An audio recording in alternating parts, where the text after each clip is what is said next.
Olá, começa agora o RVC Notícias. Nessa edição você confere. Juro médio do cheque especial tem leve alta em outubro. E São José dos Campos passa a contar com nova empresa de ônibus. Essas e outras notícias você confere a partir de agora. Pais que colocarem os filhos contra o ex-parceiro podem ser punidos. Acompanhe a matéria da TV Senado. Hélio tem 2 filhas do primeiro casamento. Separado há 7 anos, ele relata dificuldades para manter contato com as meninas. O processo de separação, inicialmente consensual, foi seguido por vários pedidos da ex-mulher para reduzir o direito às visitas. A disputa na justiça já dura 6 anos. E o mais forte são as alegações não formais. Não é aquilo que vai para o juízo, mas aquilo que é colocado na cabeça da criança. A criança começa a se convencer, por exemplo, que no final de semana ela fica muito cansada para sair com o pai. Entendeu? Que ela gosta de almoçar em casa. Essas são as alegações difíceis de você perceber. No Brasil nós temos 60 milhões entre crianças e adolescentes de 0 a 17 anos. E desses 60 milhões, 1/3, 20 milhões, são filhos de pais separados.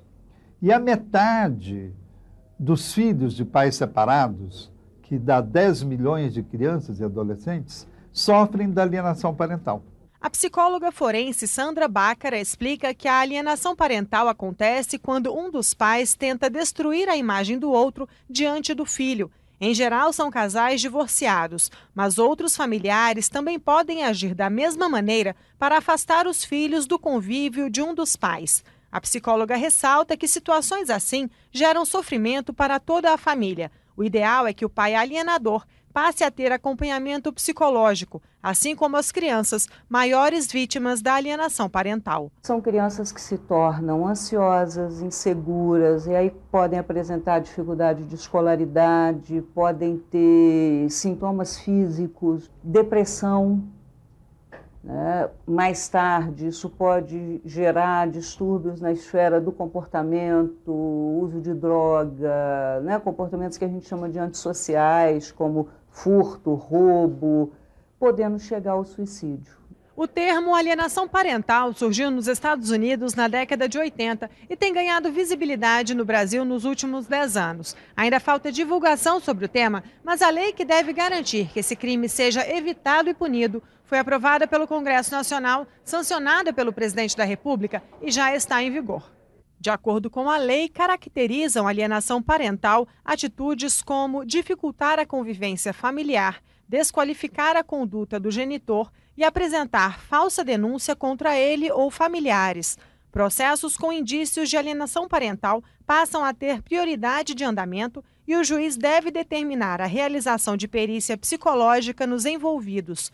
Comprovado o abuso, o juiz poderá advertir e multar o alienador, estabelecer a guarda compartilhada do menor ou mesmo inverter a guarda em favor do pai alienado e até declarar a suspensão da autoridade do pai alienador sobre a criança.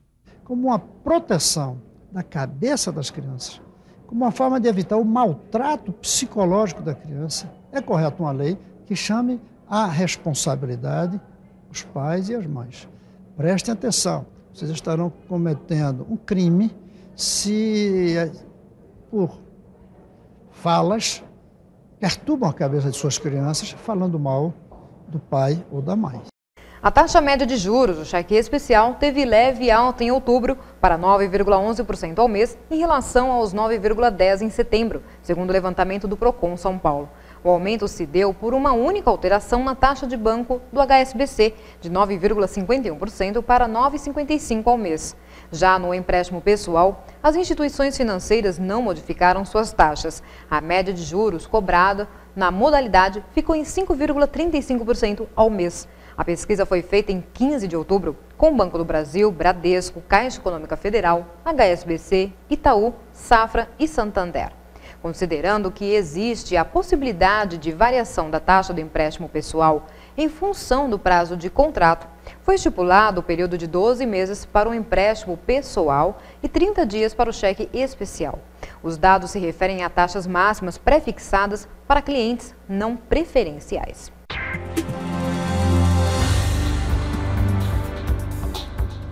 O Parlamento do Mercosul terá representação proporcional dos países. Acompanhe a matéria da TV Senado. Pela primeira vez, os 4 chanceleres se reuniram para conversar exclusivamente sobre o Parlamento do Mercosul. Eles decidiram ratificar o acordo político firmado pelos parlamentares em abril do ano passado, que prevê a implantação da representação proporcional dos países no Parlasul a partir de 2011. Nada mais representativo da democracia do que um parlamento que seja o reflexo das populações. Então nós chegamos a um acordo que é muito importante porque determina os números dessa representação proporcional. Hoje, os 4 países têm 18 parlamentares cada. Com o acordo, a partir do próximo ano, o Brasil ficará com 37 representantes. A Argentina com 26. Paraguai e Uruguai continuam com 18 parlamentares. A decisão abre caminho para que os brasileiros escolham por voto direto seus representantes no Parlasul nas eleições de 2012. Agora resta a nós, brasileiros, aprovarmos a lei eleitoral. Já está tramitando o projeto. Eu sou o relator na Comissão de Relações Exteriores. Então eu devo agora apresentar um relatório, ainda já no mês de novembro, e farei o debate com todas as lideranças. Em plenário, com a presença do presidente uruguaio José Mujica, o ministro Celso Amorim apresentou aos parlamentares as prioridades do Brasil na presidência do bloco neste semestre. Queremos convidar os sócios a somar esforços para implantarmos uma cidadania do Mercosul. Já o chanceler argentino Héctor Timerman relatou os avanços da gestão de seu país à frente do bloco no semestre passado. Ele destacou a aprovação do Código Alfandegário para a eliminação da dupla cobrança do imposto de importação. O chanceler argentino também lembrou os projetos de cerca de 800 milhões de dólares aprovados no encontro dos presidentes em São Juan, na Argentina, para reduzir as assimetrias no bloco. O presidente do Uruguai, José Mujica, defendeu a integração. Lembrou que muitas empresas multinacionais têm orçamentos superiores aos de alguns estados e disse que não há outro caminho para os países do Mercosul a não ser a união. Ao final do encontro, jovens que estiveram reunidos no Parlasul no último fim de semana entregaram às autoridades propostas sobre inclusão educacional, direitos humanos, trabalho e participação juvenil nas decisões políticas.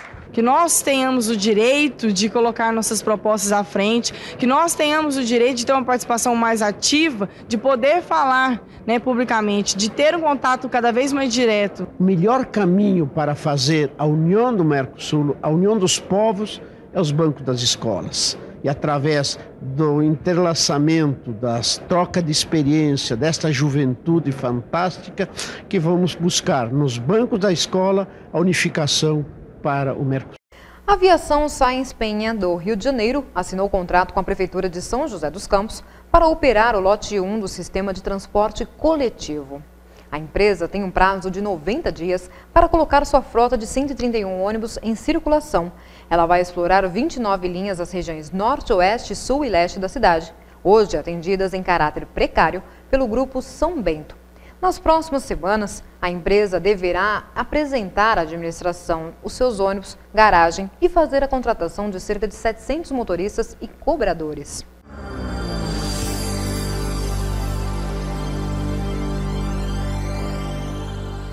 Teve início neste sábado no Museu de Pindamonhangaba a exposição 16 Imortais Vale Paraibanos em 100 anos de história da Academia Paulista de Letras. A exposição é gratuita e acontece até o final do ano.